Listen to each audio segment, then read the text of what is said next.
1, 2, 3, 4. Ladies and gentlemen. Ladies and gentlemen. That's right, the big dick is here. Get ready.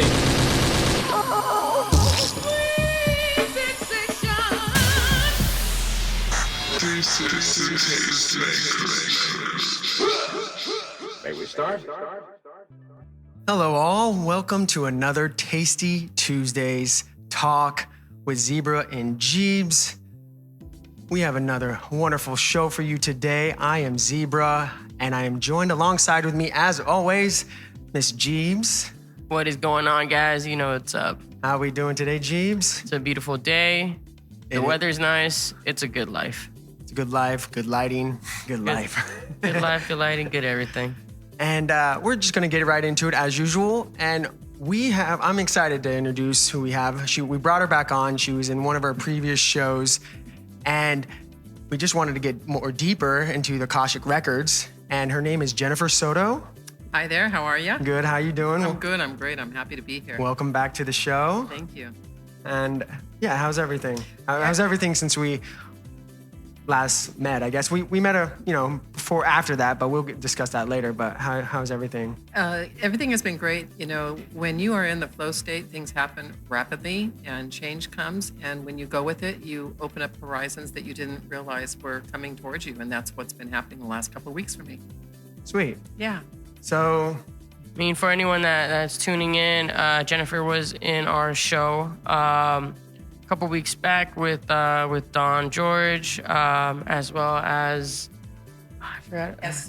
Esu, yeah. DJ Freddie Fresco. Oh yeah, and DJ Freddie Fresco, and they shared with us and enlightened us with some information regarding to spirituality, specifically the Akashic Records.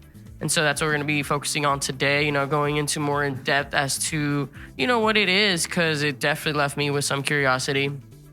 It usually does. It usually does. So do you want to start that up? I'd be happy to. Yeah, explain. I'd be happy to. Explain for Geebs.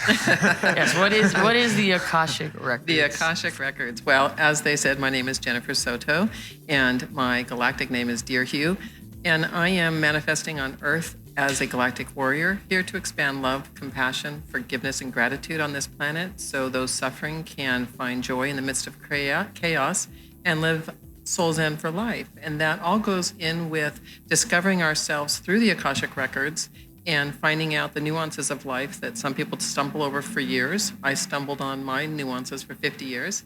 And when you clear up the conversation, you're able to move forward with confidence and really, really come into who you are as an individual on this planet.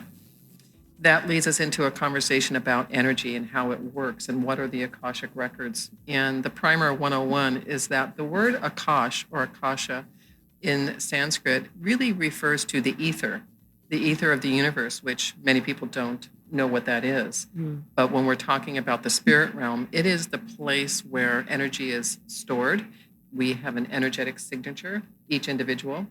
And if we go even further back to energy, vibration, and light, all that is in the universe is represented through vibration, which creates a frequency that generates energy. And energy at high rates and low rates can create actual matter. Without going into quantum physics and the science of it all, in essence, that the vibration and the energy and the light of the primordial universe created mass that became disorder. And at the Big Bang point, which is the point of reference that most people understand, that explosion caused chaos, which then is now where we live, which is still chaotic, if you ask me. True. But as energy and vibration and light combines at a frequency level, that energy cannot be destroyed. It can be reused and repurposed, but it can't be destroyed. And energy leaves a signature everywhere it goes. So if there is a repository of energy, let's call it a card catalog of the library, where everything that happened, will happen, and can happen is registered in the card catalog. All you need to do is find the catalog, open the drawer, pull out the card, and you know what you're looking at. And so the Akashic Records is that electronic, if you will, or energetic repository for information that is put out by humans, by plants, every living thing in the universe, which includes crystals, air, clouds, everything is vibration, and vibration is the foundation of life, and it's also the definition. If you look at a table right here, energetically at the quantum physics level, the very, very, very, very tiny level, there is vibration. It's very low because this table is static, it's hard, it's not going anywhere, but there is vibration. So everything in the universe has vibration, which creates energy, which writes its signature on the Akashic Records. Okay. Any questions right So now? just to clarify, so it's more like as soon as, energy is put out, it's basically set in stone in the Akashic Records. If set in crystal, I would use the term crystal. set. And there's also every potential in the universe is already existing. And we'll go into a little bit of a conversation about the space-time continuum. But in the planet that we're on, Earth, we live in a duality. There's a North Pole, the South Pole. It's what Chinese culture considers yin and yang, and male and female. So for one, there's always another. Einstein's theory of relativity also explains that or the first law of, is it thermodynamics? I think so. For every action, there is a like or equal reaction. And so when you have energy that goes out there and, excuse me, registers in the universe, it goes into a continuum. Only on the planet Earth do we live today, at this time, in this place, in space. So I am here horizontally, I'm here vertically, I'm here in time and space, and that makes it right here, right now. Humans look back over their shoulder and they see yesterday. They look forward and they see tomorrow. We can look in the distant past and the future. Yet outside of the human experience, all time is in a continuum. It's in a big circle. So at this very same moment in our theory as humans, we are living on this date, at this time, at this place, but we are also in the universe in the same place as 1900, 2 million years ago. All of that energetic signature and reality is in this depository. So it's hard for us humans to understand that because it's not something that we can conceive of because we're limited by our human understanding. Yet at the same time, when you go into the Akash holds an energetic signature of everything that is historically happened, is happening right now, and all the potentials for the future because it's all knowing. As we manifest here on Earth as humans and we have our experience, we are expanding universal consciousness. And that universal consciousness also gets stored in the Akashic Records, and it also goes out into the universe and affects everything out there. And when you are in the Akashic Records as a practitioner, you have access to unending information. We don't ask yes/no questions because that is a linear question. We don't ask, will I get married in a year? Because there's no time reference in the Akashic Records. And so in the Akashic Records is the place that we can find nuances, we can find details, we can find traits from past lives, we can find out what is our best, what is to our highest good in this life, and how can I get there? What do I need to do? When you work with an Akashic practitioner such as myself, we receive the energetic message in the form of, in our intuition, if you will. And we take that intuition and we put it into verbal form so that you can understand it. Sometimes when I'm reading a client's records, that'll talk about some esoteric theory that I don't have any idea what they're talking about, but it hits my client right on the head because they know what we're talking about. It means something to them. But as a practitioner of the Akashic Records, I'm excited to help people really get the answers to questions they don't even know. They don't know what they don't know, and they don't know what to ask. And they sit wide-eyed and say, so what's going on? Tell me. And that's fine because we sometimes don't even know what we need. And when we do think we know what we need, we're asking for something that we have no business asking for. The Akashic Records doesn't always give you exactly what you're looking for, but it definitely gives you what you need. Sometimes it takes a little while to integrate that information after your records read because you don't get it. And when you ponder it and you think about it and your higher power and your intuition are activated, then you can start thinking, oh, that makes perfect sense now. Now I get it. So it can be very nuanced, and it can also be direct and right between your eyes. What does Akash mean? It means the ether. It's the the actual- all-knowing. It's the ether. It's the Sanskrit representation for ether, Okay. or the unknown, not the cosmos, because the cosmos really refers to astronomy and astrology. But the Akash is the never-ending repository of energetic signatures. So how long has this has been around. People Since before what we would consider the dawn of time. Mhm. Because before the dawn of time, although we, like I said, we can't understand linear, anything outside of a human linear thought process. Our experience. But if we talk about forever, as a human, it's scary. When I was being raised by my parents, they talked about when you die, you go to heaven, you live there eternally. And I thought to myself, what the heck is I don't want to live eternally. Well, what are you gonna do? I don't want to play on a harp for eternity. I can barely wait till Saturday when we go to Disneyland, much less what is forever. And it scared me, and I didn't want to think about it. But outside the human duality, forever is really already all that there was. And when we are able to step out of the time zone of the human experience, we realize it's that constant hum that when we're super quiet, we're not making any noise, we're just sitting and understanding, we hear that hum that's always there. That's the vibrational energy of the earth. And beyond that, there's an even more beautiful cosmic hum, which is the vibration of all the cosmos. And when you get into other dimensions, now we're going to get into other dimensions, 5th, 10th, unlimited. Even quantum physics is saying they've identified hundreds of dimensions that are out there, but here also. It just depends on your level of consciousness and how you tune in.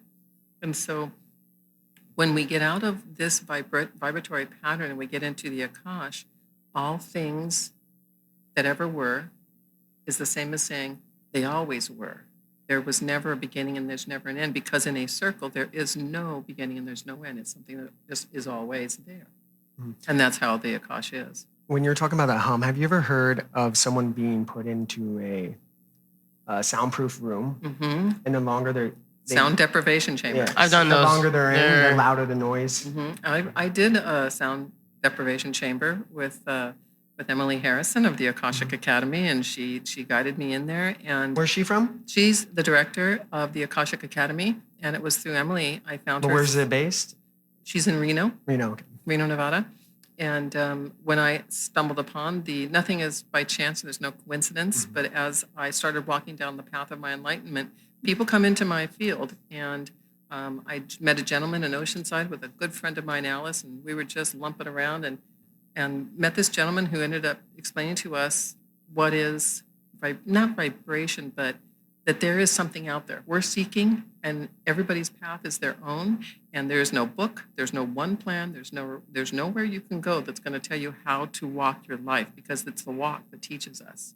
And he said 3 things to me. He said, read the book, The Untethered Soul, listen to Cryon as channeled by Lee Carroll, and keep your eyes open. And so I went to, I left there and started listening to the Cryon channelings by Lee Carroll, and he started talking about the Akash and the Akasha. And I thought, well, what's the Akash? So I Googled it, and up on my computer came the Akashic Academy, and I clicked on it, and it was Emily's Academy of how to learn to read the records.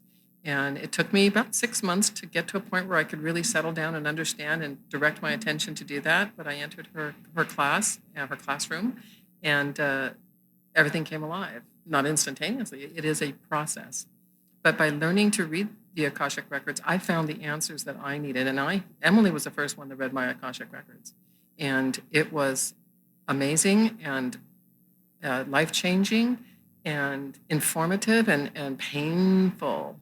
Painful at the same time. Growth can be beautiful, and it can be slow, it can be fast, and it can be painful. And when you go through it, you go through your reading and you come out on the other side, and then you listen to it and you listen to it and you listen to it, you see things and hear things you didn't realize. And then you look back, I've looked back at it a couple of times, and I've seen everything that came up has been explained and exploded in my life. And I will forever be grateful for the path that people have set me on and pulled me on and called me to, because it has led me to an unending amount of information that has, it's almost like, how would you say, a course corrector. The Akashic Records is a course corrector.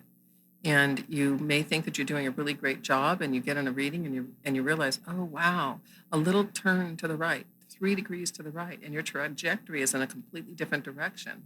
And you save time. Because we all know the shortest distance between 2 points is going to be a straight line. And if you're going straight this way, and then you have to turn left to go that way, you're taking more time. But if you can shift your trajectory just a couple degrees, you get to your point a lot faster. And that's one thing that Akash can do. I'm wondering, so when you're doing a reading, are you hearing voices? Is it just coming out? What? That's a big question, yeah. What's going on? What's going on? I mean, Give us the process of.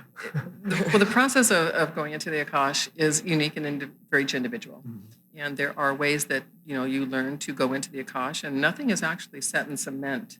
I have had many times where I don't go through the whole entire running the energy from the north to the south, but the prescribed method that I follow is to go into a light meditation where you have neutralized yourself. You do some deep breathing to bring your energy into a place where you can control it and you're not going to be reactionary. And then you use visualization, which is very effective in meditation. And we call in light. We have a golden light that comes down and we pass it through our various chakras.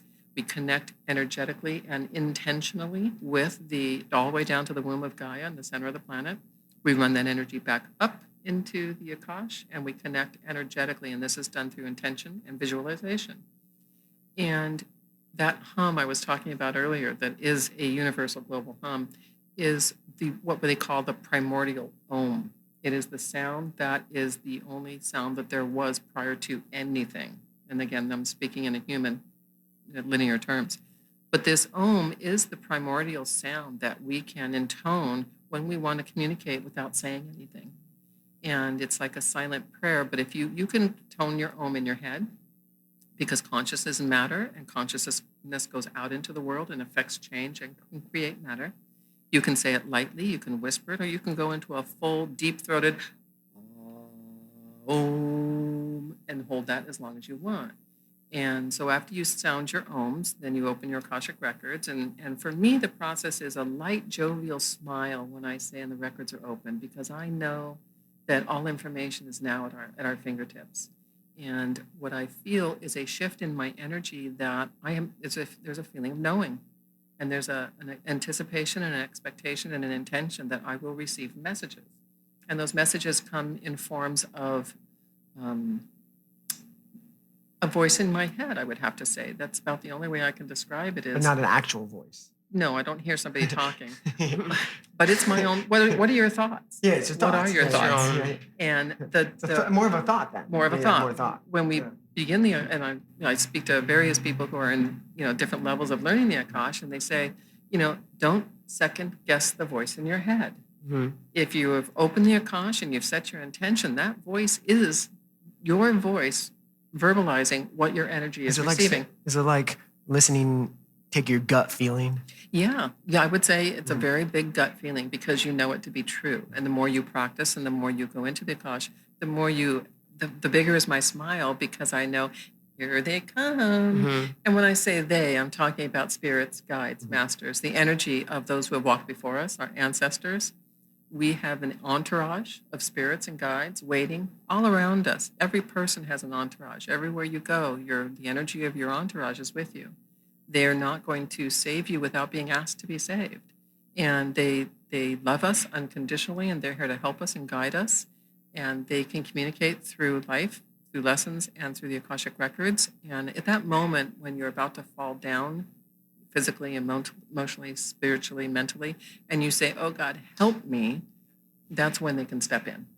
And when you speak and converse with your guides, you receive energetic messages that come in, anywhere that you're receiving their energy, and you translate that yourself. One example I have is a huge lesson in intuition, and my guides talking to me is I was putting gas in my truck, and I had the gas pump plugged in, and I reached in and I grabbed all the trash out of the truck because that's where we throw our trash away. And I had my arms full in front of me, and I turned to go to the trash can, and the gas hose was, connected in front of me. And as I was walking towards the gas hose to step over it, in my mind, the words "walk around" came. And I thought to myself, I can do this. And I even said in my mind, I can do this. And within 2 seconds, I was flat on the ground. I tripped over the hose. I thought I had broken my nose, my forehead. I thought my 2 front teeth were loose, plus other parts were coming off. I twisted my ankle beyond belief. And it took me a while to recuperate and get up and gather the trash and hobble. I was hobbled for 2 weeks with a sprained ankle. This is because when you were on our show previously, this is not the same story. This wasn't the same story. Oh, when you're going to Mount Shasta? Though that's a different story. Yeah, I mean, you're hurting yourself. We all hurt ourselves when we don't listen to our guides. That's true. Your intuition is there. It is a natural, innate ability that we have to communicate with our own higher power. But if I'm you not don't gonna lie. listen, That's happened where it's like, you should do this. And I'm like, nah. And then it happens and then bam. I've sprained my ankles too many times. Some people call that instant karma. I just call it stupidity now because now I listen because I don't want to hobble for 2 weeks. I don't want to land on the concrete and smell diesel fuel. I don't want to do that. And that is intuition. And so when you tune into your intuition and you have a sensitivity to the messages that are coming in, they become more loud. And the voice goes away because it becomes a knowing. It's not a believing, it's a knowing. And when you shift from believing in what you're hearing to knowing that you're hearing the truth, it's monumental.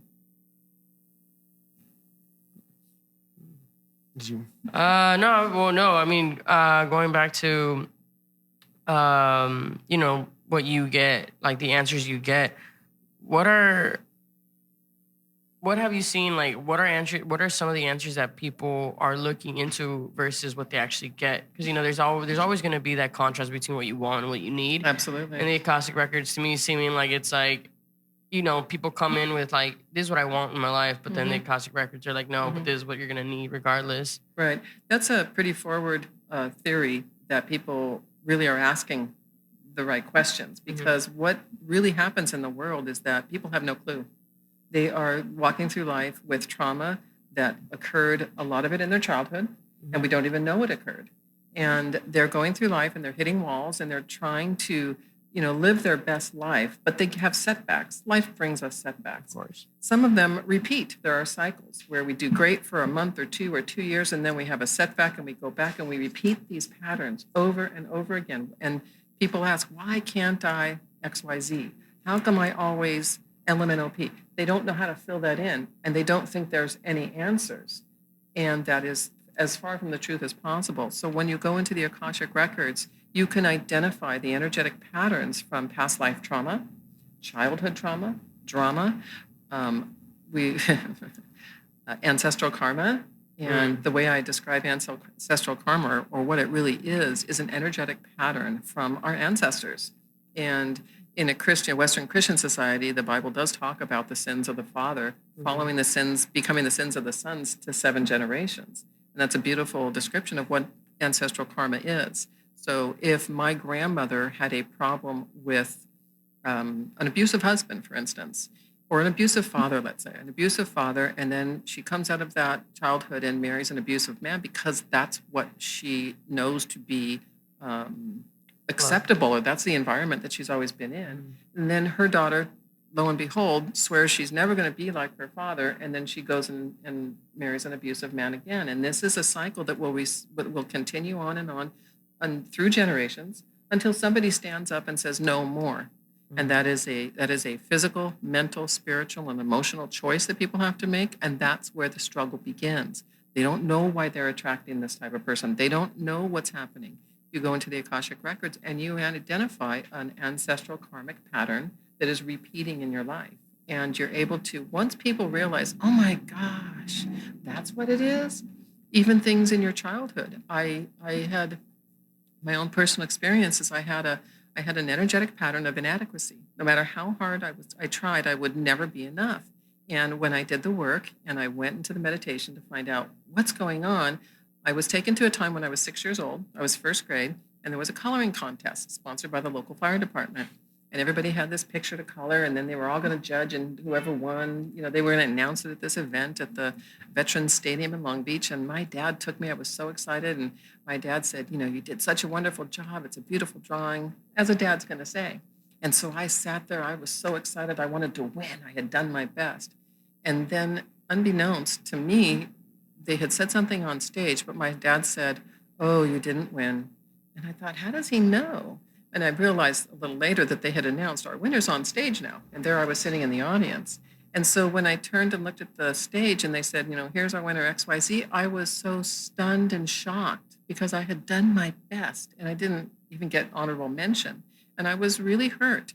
And that was when I was 6. Well, that turned into a karmic pattern of my own that no matter how hard I try, no matter how beautiful I think my drawing is, it's never going to be enough. And that stayed with me. And that feeling of inadequacy continued for many years until I found through the Akashic Records that that was a trigger for me. And so it caused me in adult life to not try, or to try really hard, but without the expectation of success and hitting the bar. And that is a terrible way to live, because we should all live to our best with an expectation and an intention to do our best and to earn what we want. Yet if we don't take control of our intention, we'll never attain what we really want. Exactly. And to attain what you really want, all you have to do is believe you can have it, intend to get it, and then create it. Because we're not just here experiencing life, we are here creating our life.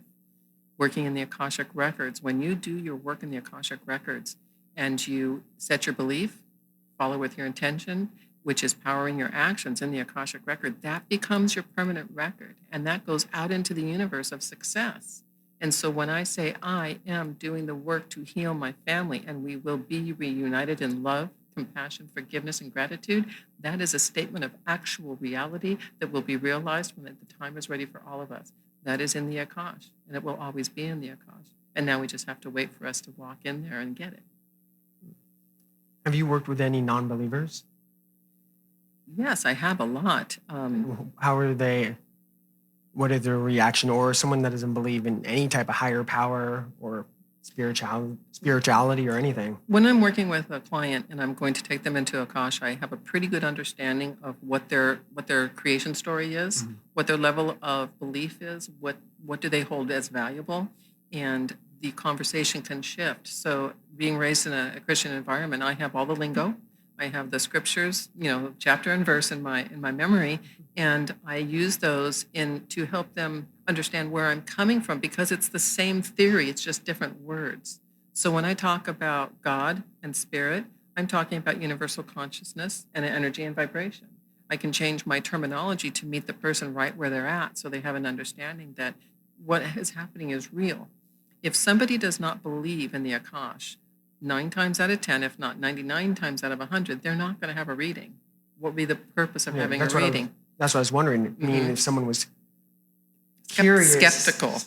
Skeptical is one thing. Skepticism means I don't believe it, but I want to know if it's real, if it's possible. And when I read Don's records, and he has his own energetic belief, his own practices, his own rituals, and I read his records, he realized that everything that he's doing on the medicine side is also possible on an energetic side without medicine, because it's our intention. And there are many routes to the same peace and tranquility. There's meditation, there's medicine, there's chanting. Every culture has its interpretation of what we need to do to live our best life. And the Akashic Records is a universal database, if you will, for every culture. How far a person of one culture will go into the records is based upon all of their life history, their energetic signature, what they do believe and what they don't believe. A person who doesn't want to believe won't believe, regardless of what their records say. So you haven't read for anyone that never believed? And then... Well, I would have to say that, yes, I have read for people that don't believe because they don't know, but they were open to find out. They're inquisitive. So they're looking. What was their reaction? Were they become a believer then, or no? Well, it's the start of a path. It's not like all of a sudden the light goes on and you have this earth-shattering, revelation that, oh, no, it is a beautiful silent nudge into a place of harmony in your life. And as the records explain to you or answer your questions, or just you sit in the space of the records, after we close the records, you integrate that information, and energy comes in that you don't expect, you don't know what to do with it, and you don't even know what it is, but you know that something is different. And then you start to ponder that, and you believe that something is different, which sets your intention to understand what is different, and then you start to do things differently. And then you look back over your shoulder the last month and you say, wow, that did change. And then they call back. And then we talk about where are we going? What is shifting in you? As the administrator and the director of Soul Zen for Life, I have written a program that is to help people. I use the term find joy in the midst of chaos. And on our last program, I described that chaos is nothing but change. And in the primordial universe, there was nothing but chaos. There was no order. There was no form. There was no order. There was just chaos. And after the the blast of energy, vibration, and light came, and things started to take on some form of order, and then the universe is formed. That was the beauty and the joy after, but within chaos. We're talking about billions of years of chaos, universal chaos, until what we have now is what we have. And that you can look at in your life is that when you have to move from one place to another, that is change. And it can be chaotic. But if you know that what you're doing has value and it's what you've chosen to do and you're moving forward, then you can deal with the chaos because it doesn't shake you off your foundation. Many people, after their Akashic record, make sense of the chaos. And then they realize they don't have to freak out. They don't have to have fear. They don't have to be worried. They don't have to overmanage or be hyperreactive because they're following the plan and they're okay and they're secure. So when my clients work with me and we work in the Akashic records, it's helping them understand that they are safe, that they are creating the life that they want. Most people don't even know that they have that ability. They think they have to win something or earn something or look a certain way or dress a certain way or speak a certain way to fit in. And no, what you need to do is determine who you are. And that was when they work with me in my program, I call it Soul Zen for Life, the Freedom Course. It gives them freedom to, number one, be who they want to be, using the Akashic records to determine who that is. If I want to be a fantastic cellist, but I have no musical ability, I'm going to live a life of frustration. But if I, through the Akash and determining what are my talents, what do I really want to do, and what am I really called to do, and I realize, I should be a great violinist, not a cellist, or something completely different. That's when your destiny meets your intention, and then poof, like a rocket. So I work with clients to help them really determine, number one, why am I like I am? What are the pitfalls? How am I suffering? How can I get out of this rat race? How can my life make sense? And I work with my clients to get them to a point where they just accept the past as the past. It doesn't necessarily define them, because now's the time to stop talking, stop walking, stop moving, stop everything that is causing chaos. Look inside to see what's going on, and then listen to your guides, listen to what's coming out of the Akash. And when you do that, we teach our children to stop, look, and listen before they cross the street so they don't get run over. And when you stop, look, and listen at your own self through the Akashic records, you will no longer run over yourself, and you will no longer allow other people to run over you, because you'll know where you are, who you are, and what you're supposed to be doing. You literally find a path to your destiny, and then you create the life that you want walking on that path. Like, give us an example of someone, like we were saying, someone wanted to play be a cello player, and what would your reading? How would it be projected? If someone's like, "Oh, I want to play the piano." Okay, then the question is why? Mm-hmm. Why do you want to play the piano? What are you trying to attain? Do you want to be on stage playing the piano at Carnegie Hall and everybody's going, "Yay"? No, but I'm saying, like, say someone. That's their question. Well, that's also what is the motivation. So it's not just a matter of let's go on the records and ask any question. Let's find out what is your motivation. And if your motivation is ego, because I want to be on stage and I want to be the queen of cello, then we have to consider why and the why questions. And the more you ask that why question like a child, the more that individual discovers about themselves. They have to stop and say, why do I want to play the cello? Because I like how it sounds, because I want to be on stage, or because it vibrates deep within my soul and I resonate with it. Now, if something vibrates deep in your soul and you resonate with it, but you don't know how to articulate it, that could very well be a key to your destiny. And when you go into the Akashic records, you may find that it's not really the cellist you want to be, but you want to create a song, a beautiful song for others. And then you have to determine what is that song. It could mean something else. It could be completely something else. And you may get in there and realize, it's harmony I'm looking for. Well, what does that harmony mean to you? What is in disharmony in your life? And we want our life to be easy, but we suffer from disease being, illness and infirmity. Mm-hmm. And the Akashic records can help you find where is there dis-ease, not necessarily. I was talking about toe fungus. We'll choose something different, but this time. But if you have a chronic condition in your life that you don't athlete's foot. Oh, yay! Yeah, we're just gonna stick with the foot. Okay. We're just all about feet here. That's attractive. But whatever the condition is, the question is not necessarily Why do I have athlete's foot? The question is, what do I need to do? Where do I need to look to find out what the root is? Do I have, let's go there. I suffered from nausea, vomiting, and diarrhea for years, intermittent, nothing chronic. But I called it my 4-day diarrhea diet because I could not process anything. And over time, it was getting worse and more frequent. And in Shasta this year with my dear friends, we cleansed it. I found out that what that energy was my past, my demon coming up, knocking on the back of my head saying, I'm going to mess with you until you root me out.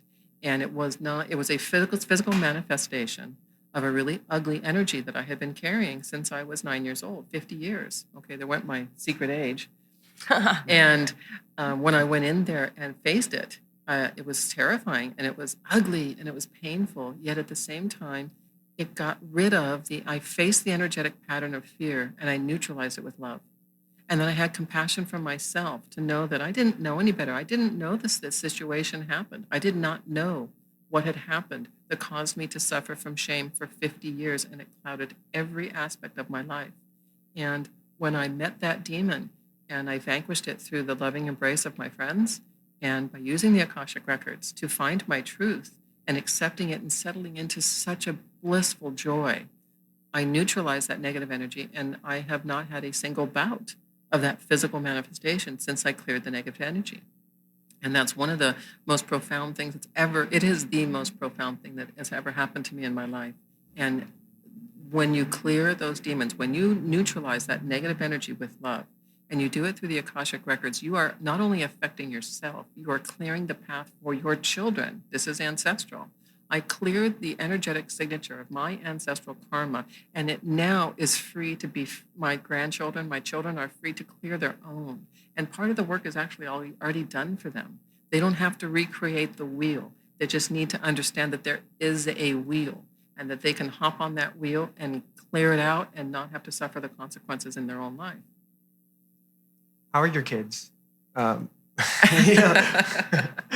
I have 6 children and 10 grandchildren, so I won't take all your time on them, but I have Only can pick your favorites. Ooh, isn't that a dangerous path to go down? That's going to make interesting, like Thanksgiving very interesting. Like, hey, Mom, I heard what you said. I have a really beautiful tribe of unique individuals that have their own energetic signature that complement mine. They challenge my energetic signature. I was really worried about how they were going to respond when I started this work because I raised my children in the church. And I knew the first time I had a tarot card reading, I was going to get struck because that's what the church will teach you is do not mess with anything that's not in the Bible. If it's not biblical, you don't need to touch it. Mm-hmm. And that's just, social control over us. And we're not going to go into all that. But when I did start to work with energy, I realized, wow, there are so many answers I've been looking for. And so rather than explaining to them all the nuances and all the details of what I'm learning, I've demonstrated it in the change in my life. And this change has been going on almost, 4 years. And it has been monumental, and it's been forward and backward. Just because you walk into energy work or you use music, medicine, and meditation to clear your air doesn't mean you're not going to get polluted. We live in a human environment, and things do happen. Communication breaks down. People have perceptions that are not resonant, and you have to go away for a while so that you can clear your energy and you can see things clearly, and you can call in answers to very, very difficult, ugly questions. And when you face those answers in their truth and with love and compassion, you know that what you've put out there is only going to call in what's good for everybody.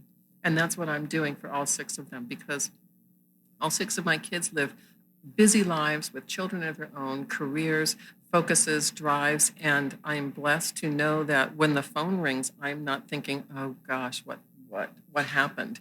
Because they're all on their path.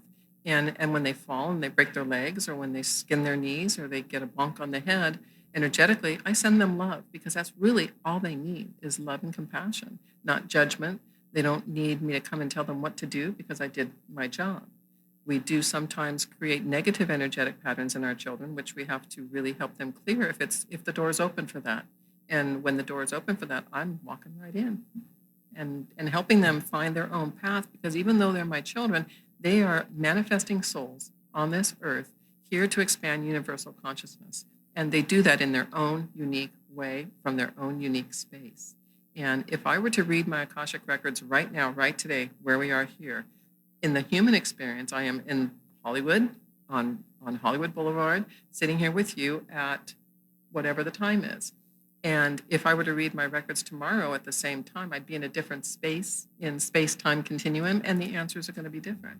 So that's the way it is with each individual, and the opportunities to learn through the Akashic Records and find the answers that you don't even know the questions to, that completely changes your experience and your manifestation here. I want to ask a question about whether you were saying, the Akashic Records make you reflect really, and going into like, your children, were you able to reflect as a mother? Because again, I'm one to, I think, parents cause trauma no matter what. Absolutely. No matter what, you can go in with the intention of love. You can go with such a good intention, but at the end of the day, your kid is going to grow up to be an individual on their own, and they're going to process, trauma differently. Did you see that being reflected in the Akashic for you? Absolutely. Absolutely. I was very young when I had my first daughter. I was 17. And so I made innumerable mistakes. But I also saw how my parenting was filtered through the eyes of my parents. Of course. Yeah. And we all grow up saying, I'm not going to be like my parents. And you end up hearing your mother's voice flying out of your mouth one day, and even your grandmother's words. And sometimes it makes you very angry, and other times you're like, oh, that's pretty cool that that's coming out of my mouth now. The things that I wish I had done differently are myriad, as are most parents. Yet I understand that my children, again, are here to learn their lessons, and I'm part of their lesson. Of course. Living as my child is part of their lesson. And as I neutralize any negativity that I created, and I forgive myself first and have compassion for myself, then I can hope that my children will see that and have love and compassion and forgiveness for me too, because they have children too. Of course. And every child is going to get to that age, turn around, look at you and go, I cannot believe you did that. And at the time, we're just living. We're doing the best that we possibly can. The more tools we bring into our field in the energetics, the better off we will be able to neutralize any mistakes and errors we have imprinted on our children.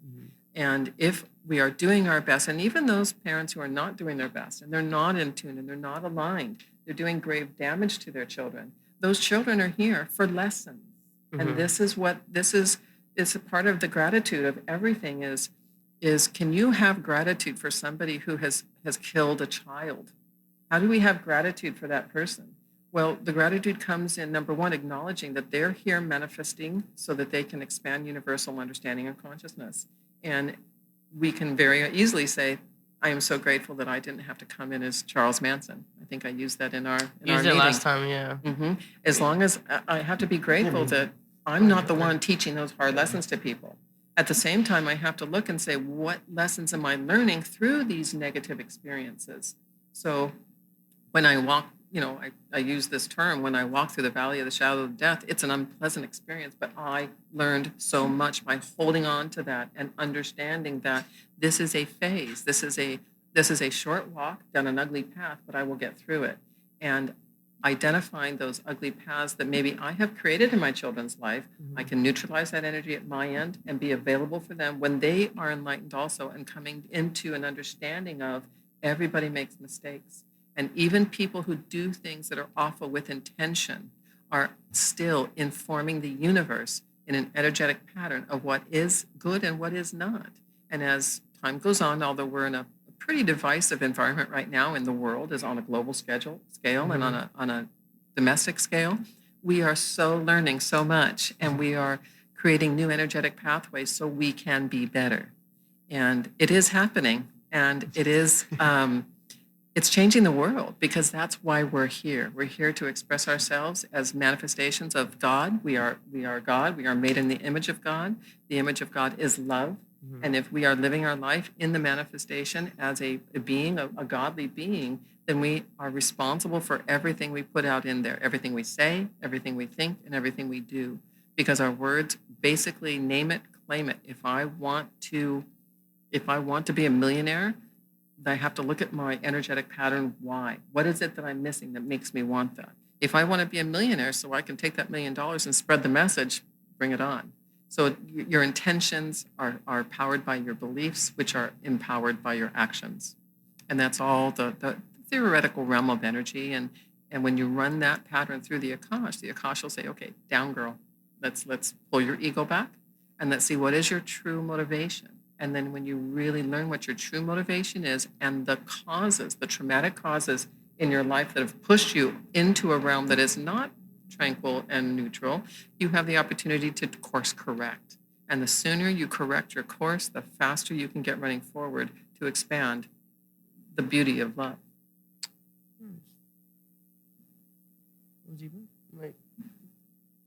Did you have an? I keep hearing you guys mention it the last show, Gaia, and I've heard it in like a couple songs too. I just want to know like who Gaia is, or like what is the concept of Gaia? Just because I'm just a little ignorant when it comes to that. There are lingo in energetics that people don't understand, and Gaia is the name, the representative name of the spirit that manifests as the planet Earth.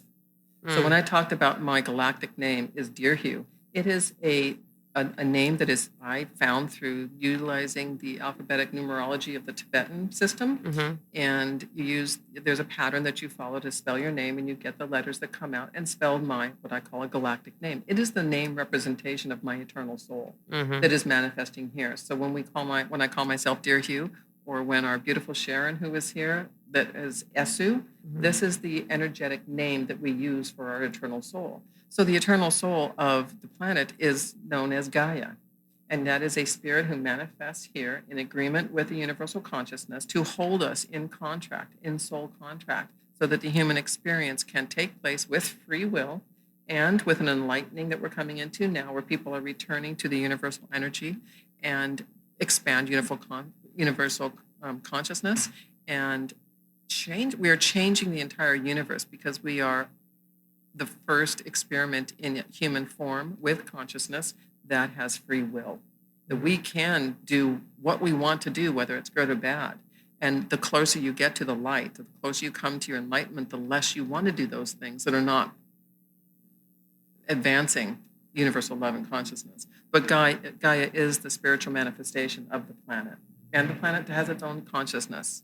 And when we speak, when we talk about grounding, when you go to the beach, you go to the hill where the grass is, and you take off your shoes. You don't even have to take off your shoes, and you are sitting in the presence of the spirit of Gaia. It's a beautiful place where you can neutralize energy. You can commune with. I mean, who doesn't like to go to nature? You might not like to hike in the woods, but in the presence of nature, whether it's beach, lake, river, mountains, wherever you are, there is a resonance our soul has with the energy of Gaia, and that is, again, like I said, the manifestation of the spirit here as planet Earth. I have a question about Mount Shasta. Okay. I'm not familiar with it, but I hear it a lot. People going up to Mount Shasta. Right. Without going into too much detail, we have a chakra system in our body, and there are many, many. The seven most predominant: your crown chakra, your third eye, your throat chakra, your heart, your solar plexus, the sacral chakra, and your root chakra. Those are the second seven energy centers of our human body. The planet also has chakras, if you will, and Mount Shasta is considered the root chakra of the planet. And as any root system, it is the feeding tube where you exist, where all things that come through you come and settle in your root chakra. There are many different types of manifestations in the root chakra, but ultimately the root is the root. It's the anchor. And so Mount Shasta is a huge, enormous piece of granite. And granite is extremely, I don't know all the properties of it scientifically, but there's magnetic principles. And the energy that comes out from Mount Shasta that goes up into the universe is like a column of absolute power and energy. It's an attractant. You see spaceships, you can see extra dimensionals there. You have elementals, you have different portals, energetic portals where communication can come through and go out. I've been to Mount Shasta 2 times and had amazing experiences there that I never thought I would ever have. Seeing the light of spaceships, I don't know any other word to use, moving in a pattern that was not a trajectory that was like a rocket. It was definitely not a satellite. It was moving erratically and took off, this bright green light, took off at a speed that I cannot even, it's just nothing. It removed any doubt, and I went from believing to knowing, believing skeptically to knowing. So you have the opportunity to come into the energy, which changes by the moon. I was there this last August when Lionsgate, which is a huge astrological epoch, for lack of a better term. It's just a real hell of a ride to be on Mount Shasta when Lionsgate. And my birthday is in August, 8/16, henceforth at Jennifer Soto 816 is my Instagram address. And so my birthday was just right around the corner, and I'm a Leo, which is not probably the biggest shock of your life here. But to be myself in Lionsgate, in Mount Shasta, is when all the energy aligned and the stars aligned to clean my clock. And it was a wonderfully painful and scary and beautiful rebirth and a newness that I cannot explain. I can only live and demonstrate to others through my life. And that was all done, nestled in the wonderful arms of the Akashic Records. And that change is permanent. Where is it Mount Shasta? Northern California. It's about 3.5 hours north of Sacramento, and about 3.5 hours. It's Siskiyou. Siskiyou. It's about 3.5 hours west of Reno. So you can fly into Reno or fly into Sacramento, and or take a scenic drive. Is it by Tahoe? It's beautiful. Yeah. It's beautiful. Is it by Tahoe? Yes. Okay. Yes. Yeah, okay. Yes, it is. And it's just there's meadows and fields and streams and portals, and it's an experience that it's very difficult to describe, but I recommend it for everybody. There's guides up there that will take you in and explain the energies and the experiences I've had on Mount Shasta I never thought I would have. Oh, wonderful. Mm-hmm. Are you very much into astrology? I could not quote. Okay. I can't tell you, I don't. Do you find that with other practitioners, it goes hand in hand? Hand in hand. There are so many different ways and tools. It's a tool. Astrology, astronomy are tools that we can understand moons. I know that recently I realized that in the new moon is the time when we plan, and as the moon phase changes, so does the active energy of whatever we're doing. So if I conceive of a plan in the Akashic Records during a new moon, if memory serves me correct, and then during the next 2 moon phases, I start setting it into my intention. And then I start doing the work and doing the action. By the time the full moon comes, I am ready to go. I am ready to launch myself. So there are energetic magnetic vibes that come from the planetary alignments that affect us. And, when somebody says, the moon over Parador, there was a movie probably before both of you were born that was talking about the position of the moon in this one country, and everybody went freaking out. And that does happen. We all know that the delivery rates women go into labor on a full moon because the magnetic pull, the gravity goes up and the baby comes out, in theory. And so the moon phases are important to the development as humans, and they explain so much to us. We know that the ancients had theories about the stars and the moons and the processes that are now explained by science. And so that energy is able to transmit information to us, and we may not know it, we may not see it, but it affects us. It affects us. Well, let's talk about our experience. Yeah, absolutely. And Yeah, you guys did a session, right? Did a session last week. Yeah, we did a session a few days ago, and well, I don't know really how to explain it, but I had you open up my Akashic Records. Yeah. Tell me how. Explain how you felt during the reading. How I felt, I would say, well, my eyes were closed first of all throughout the whole reading, because you recommended that, and I felt very calm. I felt at ease, relaxed. When you're reading it, when I was getting all the information in, there was some emotion that came into me. There was a lot of confirmation that that you said to me, and for me, you maybe can explain this, but it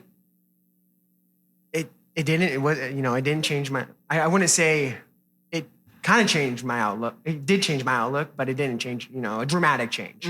Because I came in with an open book, an open mind, and I just took whatever whatever information was given to me, but. I don't know. I mean, I've reflected on a few days, and I feel like there is something different. You have a different understanding, a different perspective that you didn't have before. And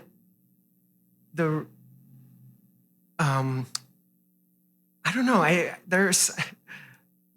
Some of the things you said to me made me more eye-opening, more of how I am, I guess, as a person. I'm I would say, a very loving person and open-hearted person.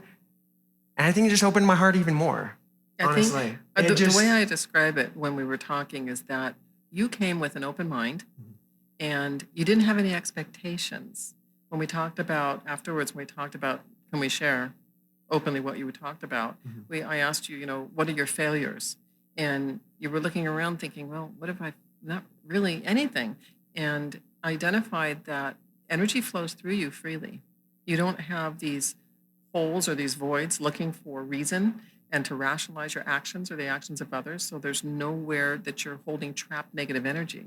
And your openness and your love and your tranquility really keeps you in flow state, which is why you have such an easygoing character. Now, we did identify a couple things that really held tight with you, and that was when people take advantage of you or do things to you that they should not do. And because you're very justice-oriented, you put out, and what you put out is what you expect back. And that really is the truth. That's the law of attraction. When you put out happiness, you attract happiness. Yet you're going to run into characters and players who are not what you would want, but what is the lesson in there for you to learn? And what was a lesson that you did learn about those characters through our conversation? Thank God I'm not them. Amen. Exactly. So, and that you're not going around, with a hammer hitting people over the head. Yeah, I would say I'm kind of a different case though, because I'm not like, I'm very fortunate in my life. I wouldn't say I have any massive trauma, or I've been very fortunate. I've had great parents. I've grown up pretty happy life. I mean, there's some, obviously things happen in your life, you ups and downs, but I have an easy way of brushing off things and moving forward. And like you said, flow.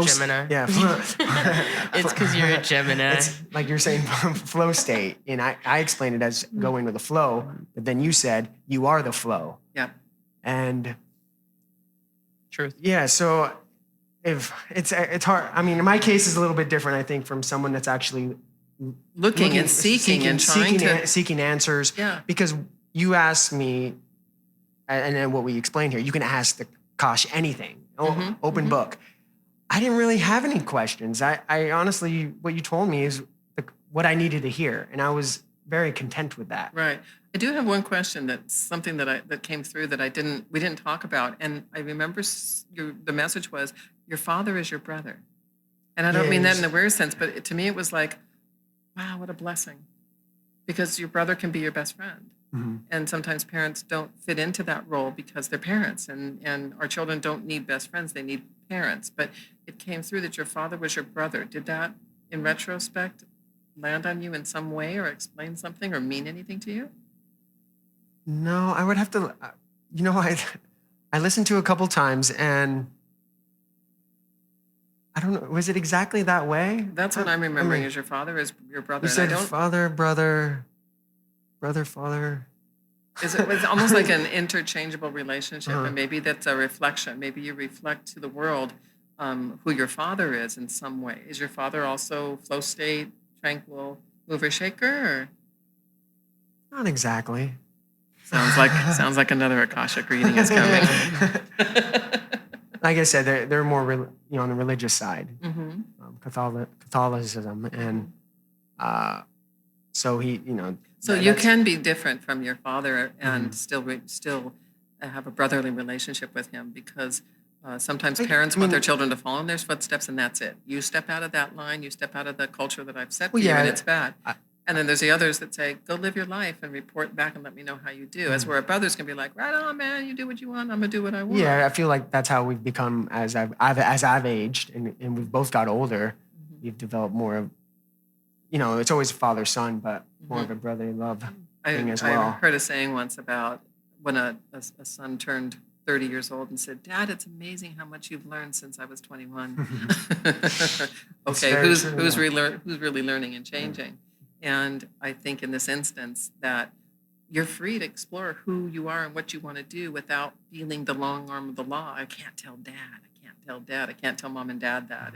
And I know, we have two sons that ride motorcycles, and it was probably 2 years after Andres got his motorcycle. They said, oh, I just want you to know I have a motorcycle. I didn't want to tell you. It's like, it's cool. You can have a motorcycle, but there's that parent-child relationship is I don't want to tell you because I don't want you to worry or I don't want to hear what you have to say. And with your father, apparently you have a relationship that is so open and understanding that you're free to be who you are without feeling fear to pick up the phone and say, like, guess what I'm doing? Yeah, and that's why it goes back to what I'm saying. I'm very fortunate. I mean, I could be who I am without around my parents, and you know, I mean, they're always going to think what they want to think, but they're always going to love me. Yeah, but they accept you. Yeah, they always accept me and love me. So, Yeah. and that's like you said, love. You know, it's the most important thing to give to Exactly. your children. Oh. So, but when you're reading, doing the reading, I was also amazed about how, and I think you get this for probably a lot of clients, like how much you know about them, Yeah. but how much you knew about me, of things that, you know, you didn't know me personally. You're a No. stranger, and Yeah. all this information coming out, and I was like, you know, it's whoa. Yeah, You and know? you're in a safe place. The one thing I want to tell people is that when you're being guided into the Akash by the appropriate person, somebody you have chosen, you feel comfortable with, you are safe with that person. I don't divulge anything that I read with you to anybody else without your permission. Like right now, we're talking about your read, but it's a Oh, I never private gave you affair. permission. I'm sorry. Zebra. No. It's a private Cut it affair. out. And sometimes stuff that comes in that I say to like the father brother, I don't have any idea where that's going or what it's going to mean to you. And people will sometimes call back and say, can we talk a little bit further about this, that, and the other? And I am more than welcome to help them to, find out the clues and find the path. But at the same time, some people really need deep work. They need to come in, they need to work with me to find out, where have I been? How do I deal with that? How do I really find out those answers? Because you might have an area of your life that's been highlighted, but you don't know how to clean that house. You didn't even know that house existed. That's when working with me through the Freedom Program, you learn about energy, you learn about light and vibration. You understand a little bit of the quantum physics that explains why the words that come out of your mouth are so important. When you say, oh, I hope I get this, when you say I hope, it means that you're acknowledging that there's also failure, 50-50. So you're tossing the cards out there saying, I sure hope I get that, rather than saying, I've set my intention to get that and it's going to happen. And if it doesn't happen, it doesn't mean it was wrong. It just means you didn't need it. Only if you knew that at 6 years old. Oh my goodness. Yeah. A quick little analogy is God came to a woman who had a 3-year-old and he said, I'm going to give you a gift. Your son's going to have the intelligence of an adult, and he's going to be able to ask you 3 questions. You can only answer the question out to what it's asked. You can't go off into a tangent. You can answer 3 questions, and the mom's like, right on, I'm going to tell him everything that I want to tell him. So the son, wakes up and says, hi, Mom, how are you? And she said, hi, ask me your first question. And he said, why is the sky blue? She's like, the sky's blue because that's a light that reflects up to and it comes back clearly, and that's why the sky's blue. What's your next question? He's like, oh, why is the sun yellow? Oh, man. Well, the sun's yellow because of the color of the rays, and that's limited. She can't answer. And then he asked, and she goes, what's your last question? Make it a good one. And he said, well, why is the grass green? So she said, chlorophyll and reflects green, and that was it. And then he went back to being 3, and she's like, God, why didn't he ask me something more important? And he said, well, what do you think he should have asked you? She goes, I don't know. I just wish he had asked me something better. And then God said, well, the only real question that we should ask is, what do I need to know? If you ask the Akashic Records, what do I need to know? You're going to get what you need to know. And sometimes it's a little tiny flicker of information. Don't turn left, turn right. And then you come and work with me, and we find out what is on the right. And what is stopping you? What is in your history? What is in your karma that is stopping you from seeing that right turn and then making that right turn or left turn?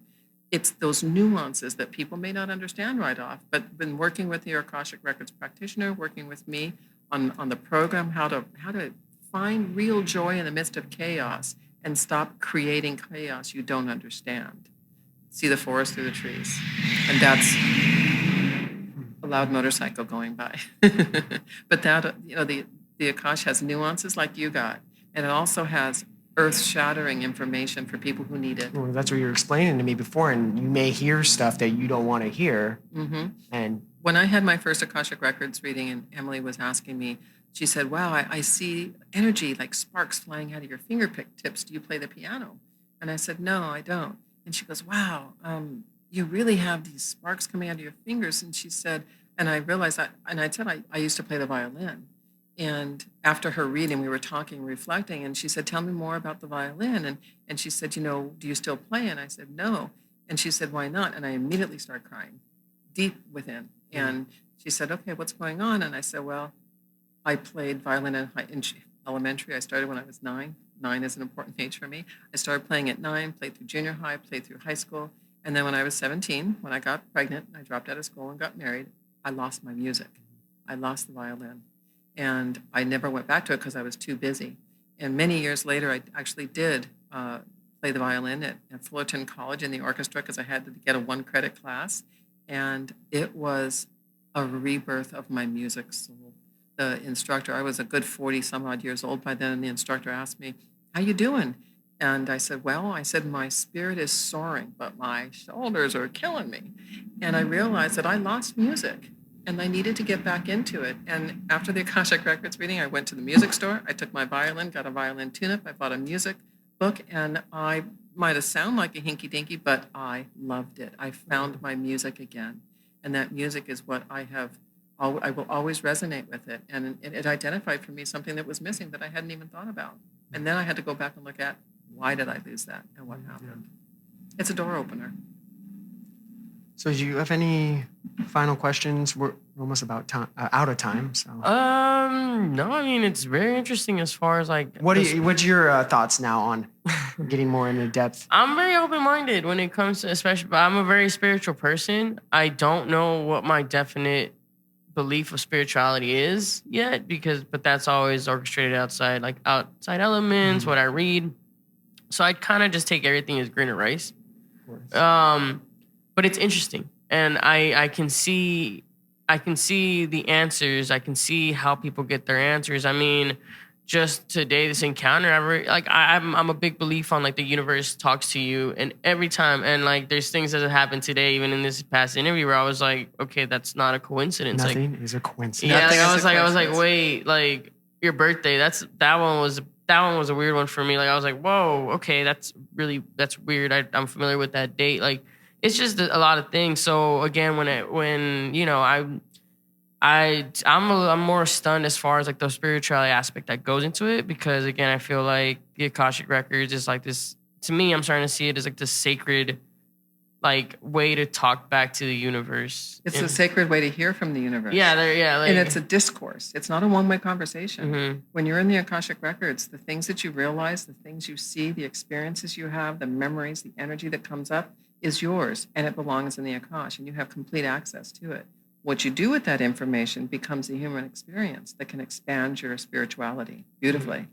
I would have to say that you're next for an Akashic Records reading. All right. And as being here today on your radio show, I would like to offer the listeners an opportunity to go to my website, soulzenforlife.com, and read a little bit about my story and send me an information. And those that respond and would like to schedule an Akashic Record read, I will also add a past, present, and future oracle card reading, which can help you kind of trigger the, what was that and what do I do with it and where am I going with it? And so you can see like a bridge to understanding before or after the Akashic Record. And that when you use the tools together, wow, it just really sends you into the other side of understanding.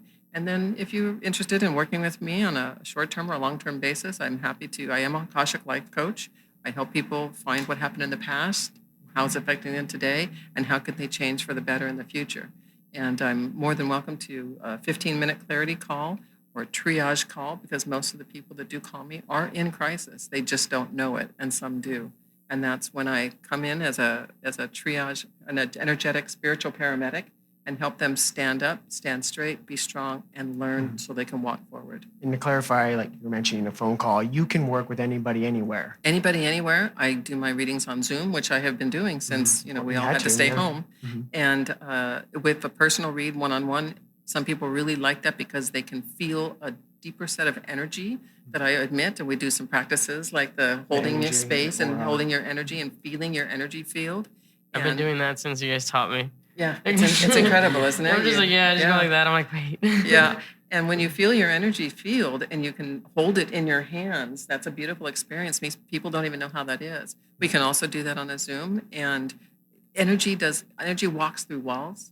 Energy travels through space and time, and energy is always around us. So let's tap into that energy and find out what it's trying to say to you. All right, great. Any more plugs before we wrap this up? Those are all my plugs, I think. All right. Well, thank you, Jennifer. Thank you for having me. And yeah, we'll see you around Thanks. for sure. Thanks, Jennifer. All right. Thank you, guys. You're listening to Tastemakers with Zebra and Geebs.